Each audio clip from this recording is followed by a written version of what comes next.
할렐루야. 6월 23일 토요일 새벽 기도를 시작하도록 하겠습니다. 사도신경으로 우리의 신앙을 고백하시겠습니다. 나는 전능하신 아버지 하나님 천지의 창조주를 믿습니다. 나는 그의 유일하신 아들 우리 주 예수 그리스도를 믿습니다. 그는 성령으로 잉태되어 동정녀 마리아에게서 나시고 본디오 빌라도에게 고난을 받아 십자가에 못 박혀 죽으시고 장사된 지 사흘 만에 죽은 자 가운데서 다시 살아나셨으며 하늘에 오르시어 전능하신 아버지 하나님 우편에 앉아 계시다가 거기로부터 살아있는 자와 죽은 자를 심판하러 오십니다.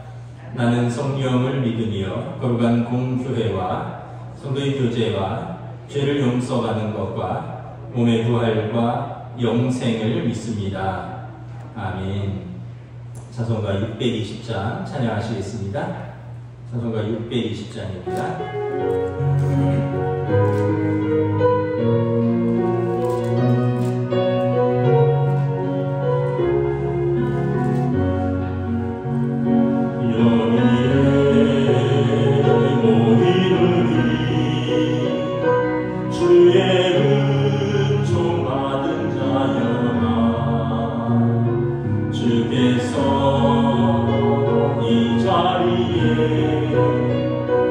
함께 계심을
하나님 말씀은 구약성경 욥기 11장 12절에서 마지막 절까지 말씀입니다.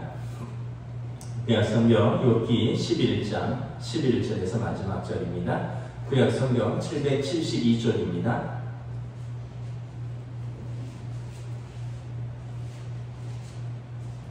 다 찾으신 줄 알고 저와 여러분들이 한 절씩 교도하도록 하겠습니다. 욥기 11장 11절에서 20절입니다. 12절부터입니다.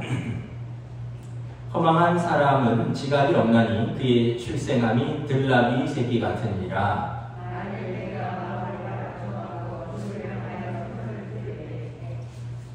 내 손에 죄악이 있거든 멀리 버리라. 불의가 내 장막에 있지 못하게 하라. 그리하면 내가 반드시 흠없는 얼굴을 들게 되고 굳게 서서 두려움이 없느니라. 곧 내 환난을 잊을 것이라. 내가 기억할지라도 물이 흘러감 같을 것이며 내 생명의 날이 대낮부터 밝으리니 어둠이 닿을지라도 아침과 같이 될 것이요 내가 희망이 있으므로 안전할 것이며 두루 살펴보고 평안히 쉬리라. 내가 누워도 두렵게 할 자가 없겠고 많은 사람이 내게 은혜를 구하리라. 함께 했습니다. 그러나 악한 자들은 눈이 어두워서 도망할 곳을 찾지 못하리니 그들의 희망은 숨을 거두는 것입니다. 아멘. 할렐루야. 토요 새벽 기도에 나오신 여러분들을 주님의 은혜로 환영하고 축복합니다. 우리 한번 인사하겠습니다. 한 주간 평안하셨습니까? 네. 오늘 말씀은 이제 어제 본문에 이어지는데 욥의 친구 나아마 사람 소갈이 욥에 대해서 계속해서 어떻게 보면 영적으로 조언하는 것이고 또 다른 말로 보면 좀 비판하고 책망하는 것이죠. 내용은 이겁니다. 너 기도하고 회개해야지 산다. 다 맞는 말이죠. 맞는 말인데 또 욥의 처지는 좀 다르거든요. 그래서 11절에 보면 하나님은 허망한 사람을 아시나니 악한 일을 상관하지 않으시는 듯한 하나님이 다 보시느니라. 욥의 지금 인생이 허망한 인생이 되었죠. 가족 다 잃고 또 재산 다 잃고 몸에 병들고. 근데 하나님이 모르는 것 같아도 너의 허망한 삶은 하나님이 다 아시고 관여하시는 것이다. 하나님이 상관하지 않은 듯이나 다 보신다는 거예요. 그러면서 12절에 그 히브리 격언을 하나 이야기를 합니다. 허망한 사람은 지각이 없으니 그의 출생함이 들나귀 새끼 같으니라. 이 말은 뭐냐면 허망한 사람은, 지혜 없는 사람은 지혜를 얻기 전에는 들나귀 새끼와 같아라는 것입니다. 그러니까 사람이 아니라는 거예요. 짐승이니까 지혜를 깨닫지 못하는 거죠. 그러니까 여러분 들나귀 새끼는 그 나귀 새끼, 또 들에서 막 뛰어노는 그 들나귀가 어찌 사람이 될 수 있겠습니까? 그래서 허망한 사람이 지혜를 얻기 전에는 들나귀 새끼와 같아. 천방지축으로 뛰어놀고 사람으로서의 길을 가지 못한다는 이야기입니다. 고난당하는 친구한테 어떤 면에서 보면 굉장히 가슴 아프고 모욕적인 격언이죠. 아마 이 히브리 격언인 것 같은데, 허망한 사람이 지혜를 얻지 못하면 들나귀 새끼와 다를 바가 무엇이 있느냐, 이런 이야기인데, 또 이것을 또 긍정적으로 해석하면 이렇게 해석을 할 수 있다고 합니다. 사람이 지혜를 얻으면 들나귀 새끼 같은 이도 이제 진정 사람이 될 수 있다. 또 바꿔서 이야기하면 허망한 사람도 지혜를 얻으면, 하나님을 구하고 하나님이 주신 지혜를 얻으면 그 들나귀와 같은 삶도 마감하고 이제 사람처럼 살 수 있다. 그러니까 말은 맞는 말이죠. 좋은 말이고 또 이것이 어떻게 보면 좋은 영적인 격언이기도 하고. 근데 이제 우리가 항상 그런 표현을 쓰잖아요. 맞는 말인데 우리가 좀 기분 나쁘게 하는 재주가 있다고. 맞는 말을 기분 나쁘게 하면 마음에 담기지가 않는 거죠. 맞는 말이지만. 그래서 여러분, 우리가 항상 어떤 조언을 하거나 이야기를 할 때는 맞는 말을 그 사람의 입장에서 한번 생각해보고 해야 하는 것입니다. 그러니까 그런 거지. 이렇게 하기에 앞서서 내가 그 사람 입장에서 그런 입장에서 내가 이 말을 들으면 어떨까? 과연 위로가 될까? 물론 가끔은 때로는 좀 따끔한 조언도 해야겠지만 사람이 기분이 나쁘면 아무리 좋은 조언도 안 받아들이거든요. 그래서 지금 요새 친구들이 다 지혜 있다고 말하는 것 같은데 사실은 지혜 있는 사람들이 아니죠. 이렇게 고통당하는 사람 앞에 와서 너 지혜를 못 얻으면 들나귀 새끼처럼 산다 이런 표현이니까 13 그래서 그럼 어떻게 허망한 사람이 지혜를 얻느냐 13절에 보면 내가 마음을 바로 정하고 주를 향하여 손을 들라 하나님 앞에 마음을 쏟아놓고 주를 향하여 손을 들라 기도하라는 것입니다. 그럼 하나님 앞에 마음을 쏟아놓는 것 기도죠. 하나님 앞에 손을 들고 나아가는 것 기도인 것이죠. 우리가 기도하면 하나님 앞에 우리의 속상한 마음 또는 때로는 우리의 진심 때로는 또 우리의 어떤 욕망 이런 것도 다 쏟아놓으면서 하나님이 바로 잡아줄 건 바로 잡아주시고 고쳐주실 건 고쳐주시고 또 하나님께서 이렇게 하나님의 뜻 가운데 이렇게 인도해 주시는 그래서 나쁜 기도는 없습니다. 미숙한 기도는 있을지라도 우리가 기도를 하다 보면 처음엔 내 욕망을 위해서 기도하지만 하나님 앞에 그 마음을 쏟아놓고 하나님 앞에 손을 드는 과정에서 기도의 과정에서 또 때로는 그것이 잘못된 것도 깨닫게 되고 하나님이 기도로 우리를 이렇게 이끌어 주시는 거예요. 기도는 여러분 최고의 상담가에게 우리 인생의 문제를 상담받는 것입니다. 요즘 TV에 자주 나오시는 분인데 오은영 박사라고 이분이 이제 어린이 아동 그런 상담을 하는 정신과 의사예요. 그런데 이제 어떤 좀 약간 좀 말이 나왔던 게 뭐냐면 이분한테 상담받으면 1시간에 80만 원이래요. 보통 일반적으로 상담받으면 1시간당 10만 원이거든요. 제가 볼 때 1시간에 80만 원은 굉장히 유능한 변호사가 1시간에 한 30, 50 이렇게 이야기를 하는데 아주 승률이 높은 대기업 로펌에 탁월한 전관 예우한 변호사들 이런 수준인 거죠. 1시간에 80만 원. 그래서 제가 그런 것들이 많이 오르내리기 때문에 좀 과하지 않은가. 한 시간에 30만 원만 받으면은 좀 아이들 때문에 속상해하는 부모들이 좀 비용 좀 부담 없이 이렇게 잘 조언을 받을 텐데 이런 생각을 하고 있었는데 한 번은 그분이 이렇게 상담하는 그 과정을 좀 봤어요. 아이가 너무 산만하다는 거예요. 아이가 너무 산만해서 어디 모임에 애를 데리고 갈 수가 없다는 거죠. 모임에 데려가면 애 때문에 자기가 또 엄마니까 애를 데리고 다녀야 되는 입장이니까 어디 데리고 가면 애가 너무 산만해서 그 모임에서 한시도 자기는 집중을 할 수 없다.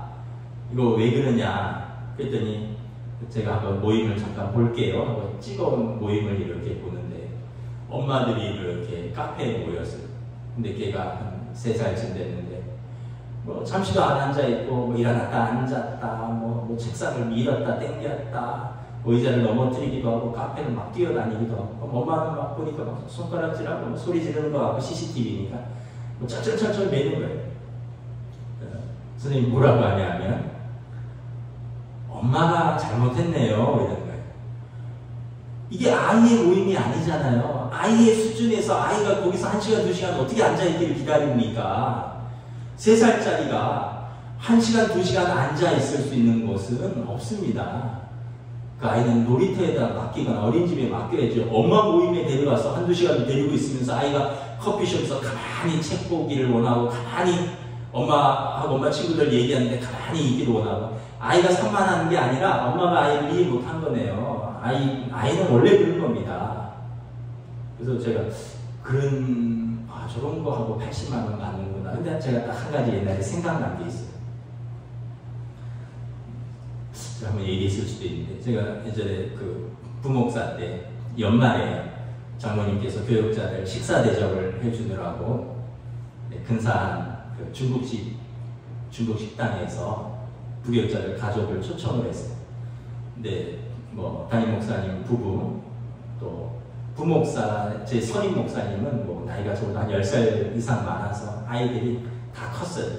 그리고 아이들 안 데리고 나왔고, 저희는 그때 찬이 거의 낳기 전이었던 것 같아요. 찬이 혼자 있을 때 한 2살 됐었나 보네. 그러면 찬이를 데리고 나가고, 여전도사님은 또 연세가 많으시고 혼자 나오시고, 찬이 혼자 있는데 코스 요리를 먹으면서 뭐 한 해 동안 일어난 이야기들 이야기하고, 장로님이 귀한 거 대접을 해주시는데, 이 녀석이 식탁에서 잠시도 가만히 안 있는 거예요.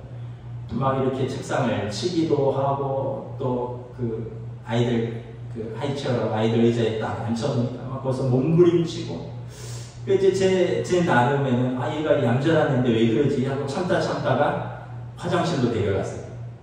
화장실로 데려가서 화장실에 딱 세워놓고, 너 임마 아빠 망신시킬 거야? 이러면서 아이를 배를 주먹으로 푹푹 쳤어요. 엠마 이거 참는 게 그렇게 어려워? 맛있는 거 주고 그래서 애를 몇 대 때렸어요. 지금 그게 생각이 나더라고요. 정말 잘못된 거죠. 아니 막 60대 넘으신 분들이 대부분 앉아있고, 거기 애기는 우리 아이 하나밖에 없는데 거기서 중국 음식 코스로 먹으면서 1시간 이상 얘기하는데 걔가 어찌 가만히 앉아있을 수 있겠어요. 근데 저는 그 당시에 제 체면이라든가 얘가 왜 원래 이런 애가 아닌데 왜 그럴까 하고 화장실 데려가서 그냥 배를 푹푹 찔렀으니까, 만약에 제가 그 강의를, 그 오경 박사 강의를 만약에 그때 들었더라면 내가 잘못했구나. 그러니까 아이가 잘은 모르지만 아빠는 무서운 사람, 이런 이미지가 어렸을 때부터 생각에, 몸에, 기억에 남는 거죠. 우리가 뭐 2살, 3살 때 돼서 모르겠지만, 하지만 뭔지 모르지만 아빠한테 어렸을 때 화장실에 끌려가서 맞았던 거, 뭐 이런 거 아이가 기억을 못하더라도 뭔가가 느낌적으로 잘못하면 아빠는 혼나는 사람, 무서운 사람, 조심해야지, 이런 마음들이 들 거 아니에요. 그래서 제가 그걸 보면서 80만 원이 아깝지 않다. 여러분, 우리가 기도는 하나님 앞에서의 최고의 그 카운셀링입니다. 내 마음을 하나님 앞에 쏟아놓고 주를 향하여 손을 들라. 그러면 하나님이 우리 이야기를 들어주시고, 또 우리 삶을 만지시고, 잘못된 기도도 로마서 8장에 보면 성령께서 말할 수 없는 탄식 가운데 우리를 위하여 함께 기도하시며 모든 것이 합력하여 선을 이루냐. 우리 뜻대로 선을 이루는 것이 아니라 하나님의 뜻대로 우리의 기도를 이렇게 바꿔가시며 하나님의 뜻대로 이루어지는 것이 선인 것이죠. 그래서 여러분, 기도는 잘못된 기도는 없어요. 무조건 기도하면 최고의 상담자이신 하나님께서 우리의 문제를 만져주신다는 거예요.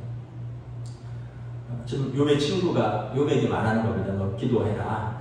맞는 말인데, 또 14절에 보면 내 손에 죄악이 끄는 멀리 버리라. 불의가 내 장막에 있지 못하게 하라. 무슨 말이냐면 죄를 버리고 회개하라라는 것입니다. 너의 손에 너의 삶에 불의가 있거든 다 버리고 회개하여 산다라는 것입니다. 그러니까 이 얘기는 지금 욥의 지금 고난은 너의 죄의 결과라고 확신하는 것입니다. 너 죄가 있기 때문에 그런 것인데 너가 죄를 회개해야 된다. 그래야지 죄를 버리고 회개해야 살 길이 열린다라는 것입니다. 욥의 경우는 좀 다르죠. 죄의 결과라기보다는 사단의 시험입니다. 욥이 하나님 앞에서 의롭고 정직하니까 사단이 욥을 흔들어서 욥을 무너뜨리고 하나님을 마음 아프게 하려고 욥이 지금 사단이 욥을 시험하는 것인데, 욥의 경우는 다른데, 여러분, 우리가 남의 사정을 다 알 수 없고 남의 고통을 다 알 수 없습니다. 쉽게 또 이렇게 조언하는 것도 어떤 면에서 보면 말은 맞는 말인데 참 가슴 아픈 거죠. 그 욥의 친구들이 와서 계속 정죄하는 거예요. 너 죄를 버려야 한다.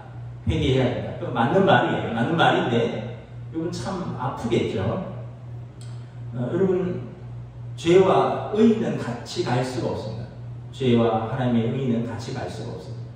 그래서 죄가 있으면 의인이 아닌 거죠. 그 죄를 버리면 하나님의 은혜로 의를 덧입게 되는 거죠. 죄를 덮는 것입니다.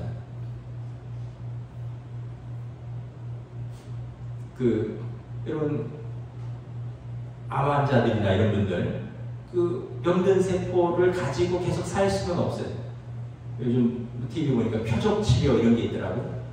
그래서 암 세포의 특별한 단백질을 이렇게 연구해서 그 암 세포만 표적으로 치료하는, 일반 치료제는 막 암 세포도 죽이지만 다른 세포들도 같이 공격을 하기 때문에 머리도 빠지고 눈썹도 빠지고 시력도 없고 그래서 기력도 없는데, 이거는 딱 암세포가 가진 단백질만 연구해서 그걸 표적 치료하는 그런 치료가 있다고 해요. 근데 다 나온 건 아니고 일부 어떤 암에 대해서 그런 것들이 지금 나와서 실험 중이고 연구 중이다 이런.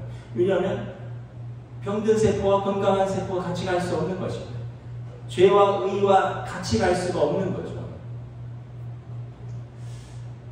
제가 어제 저도 수술한 지 11일이 지나서 실밥 보러 갔었어요. 실밥 보러 가고 혈액 검사하고 초음파 검사를 받았는데, 혈액 검사하니까 염증 수치가 여전히 꽤 나오는 거예요. 초음파 검사하니까 수술했던 배꼽 주위로 이렇게 염증이 이렇게 뭉쳐 있더라고요. 그러면서 하는 말이, 아직 염증이 다 낫지 않았고 특별히 세 군데를 뚫었는데 그 배꼽 쪽을 세로로 한 3cm 찢었는데 거기가 안쪽으로 덧나서 여기 염증이 뭉쳐 있네요. 이러면서 이거 짜내야 됩니다. 잠깐 불편합니다. 그래서 막 짜내는데 죽는 줄 알았어요. 수술한 부위를 막 벌리고 짜내는 거예요. 그러면서 아빠도 참으세요. 염증을 가진 채로는 치료가 안 됩니다. 염증을 짜내야 됩니다. 그러면서 이제 일주일치 그 약을, 항생제를 더 처방받아서 왔는데, 그리고 우리 몸에 염증이든 병든 세포든 같이 가지고 살 수가 없어요. 제가 지난 퇴원하고 한 열흘 동안 낮에는 괜찮은데 저녁 되면 열이 조금 오르고 몸이 으실으실 춥고 약간 미세한 두통이 있고, 또 일어나서 낮에 막 활동하면 괜찮은 것 같고 또 저녁 되면 또 으실으실 추운 것 같기도 하고 미열이 오르고 미세한 두통이 오고, 그래서 낫는 과정인가 보다 했는데 아직 염증이 다 치료가 안 돼서 염증이 몸에서 이렇게 열을 내는 거더라고요. 여러분, 우리 몸도 그런데 우리 영혼은 어떻겠습니까? 죄를 그대로 가지고서 하나님 앞에 살아갈 수 있겠습니다. 성도는 죄를 도려내야 되는 거죠. 외과적 수술로 죄를 도려내야 됩니다. 오늘 욥의 친구가 내 손에 죄악이 있거든 멀리 버리라. 불의가 내 장막에 있지 못하게 하라. 회개하고 죄를 버리고 회개하고 하나님 앞에 마음을 쏟아놓고 손들고 기도해라. 이런 이야기입니다. 다 맞는 얘기입니다. 15절에 보면 그렇게 되면 어떠냐? 너는 흠이 없으니 흠없는 얼굴을 하나님 앞에 들게 될 것이고 두려움이 없이 살 것이다. 여러분, 흠이 있으면 두려움이 있잖아요. 내 죄가 드러날까. 흠이 없으면 두려움이 없는 얼굴을 들게 될 것이다. 16절에 환난을 잊을 것이라 내가 기억할지라도 물이 흘러간 같을 것이니라. 물이 이렇게 흘러가면 잊어버리듯이 옛날에 내가 환난을 당했었지, 근데 지금은 하나님이 회복하셨구나, 이렇게 잊게 된다는 것입니다. 우리의 삶에서 그러니까 이제 욥의 친구는 너가 하나님 앞에서 온전히 회개하고 또 마음을 쏟아놓고 기도하면 하나님이 너의 불의를 용서해 주실 것이다. 너의 죄를 용서해 주실 것이다. 고백하는 자의 죄를 용서하실 것이고, 그럼 너는 하나님 앞에 다시 얼굴을 들게 될 것이고 두려움이 사라지고 옛날의 환난은 기억하지 못한 추억이 될 것이다. 이렇게 말을 하는 것입니다. 17절에 보면 그런 삶은 이제는 생명의 날이 대낮같이 밝을 것입니다. 빛된 생명으로 살 것이다. 어둠이 있다 할지라도 아침과 같이 될 것이다. 어둠은 있어도 아침이 오면 어둠이 물러가는 거죠. 또 내가 희망을 가지고 살 수 있을 것이다. 여러분, 제일 불행한 삶이 희망 없는 삶이잖아요. 이렇게 살아서 아무런 희망이 없다. 여러분, 그러면 이게 얼마나 불행합니까? 그런데 너는 희망을 있게 될 것이고, 그리고 안전하고 평안히 쉬게 될 것이다. 내가 누워도 두렵게 할지라도 없겠고 많은 사람이 내게 은혜를 구하리라. 눕는다는 얘기는 뭐냐 하면 뭐 어떠한 공격도 어떠한 방어도 하지 않는 자세인 거죠. 평안히 누울 수 있고 그래도 너를 공격하는 자가 없겠고 너를 두렵게 할 자가 없고 오히려 많은 사람들이 내게 와서 하나님께서 내게 주신 은혜를 구하게 될 것이다. 옛날에 욥의 삶이죠. 고난당하기 전에 욥의 삶, 생명이 대낮같이 밝았고 희망이 있고 평안했고 모든 두려움이 없었고 많은 사람들이 욥에게 와서 은혜를 입었고 한마디로 행복한 삶이었고 또 한마디로 의로운 삶이었던 것이죠. 그런데 이제 20절 그러나 악한 자들은 눈이 어두워서 도망할 곳을 찾지 못하니 그들의 희망은 숨을 거두는 것이다. 그러나 너가 만약 회개하지 않고 또 너의 죄를 버리지 않고 하나님 앞에 마음을 쏟아놓고 엎드리지 않으면 너는 도망할 것을 찾지 못할 것이다. 너의 삶은 빛이 아니라 어둠으로 가득 찰 것이고 너의 유일한 희망은 죽는 것이다. 숨을 거두는 것이다. 정말 고통스럽고 아무런 희망이 없는 사람은 빨리 생명을 거두어 가십시오. 이게 유일한 희망이 될 수 있는 거죠. 그래서 결론은 뭐냐면 너 철저히 하나님 앞에서 회개하고 기도해야 살 수 있다라고 지금 어떤 면에서 보면 조언하고 또 어떤 면에서 보면 충고하고 또 어떤 면에서 보면 비판하는 것입니다. 말씀을 정리하도록 하겠습니다. 사실은 욥의 친구들은 그 욥에게 했던 말을 자신에게 이렇게 비춰본다면 자기들은 그렇게 말을 할 수 있을까요? 근데 이제 사람이 우리가 고난이 없으면 자기 문제를 잘 모릅니다. 자기 문제를 잘 몰라요. 그리고 다른 사람을 보는 눈만 발달합니다. 그런데 이제 고난이 생기면 이제 비로소 자기 문제를 볼 수 있는 눈이 생겨요. 그리고 다른 사람에 대한 이제 공감의 능력이 생깁니다. 측은한 마음, 함께 고통을 나누는 마음, 다른 사람을 불쌍히 여기고 위로하는 마음. 욥의 친구들은 아직까지는 좀 다른 사람 욥을 그동안 아마 부러워도 하고 아마 시기 질투도 좀 하지 않았겠는가. 욥이 너무 잘 되니까 그러다가 문제가 생기고 그냥 쑥대밭이 되니까 처음에는 위로하러 찾아왔다가 평소에 하고 싶었던 얘기 고바라 너 내 말 들었어야 된다. 고바라 너 하나님 앞에서 회개했어야 된다. 고바라 너 의로운 척하면서 살더니 너 삶에 불의가 가득했구나. 이렇게 지금 하고 있는 것은 아닌가. 저와 여러분들도 우리가 먼저 다른 들에게 이야기하기 전에 내 자신을 하나님 앞에서 돌아보고 그래서 오늘 말씀처럼 허망한 사람도 지각을 얻으면 그러면 들나귀 같은 인생도 온전한 인생을 얻게 될 것입니다. 하나님 앞에서 얻는 지혜를 말하는 것입니다. 기도하겠습니다.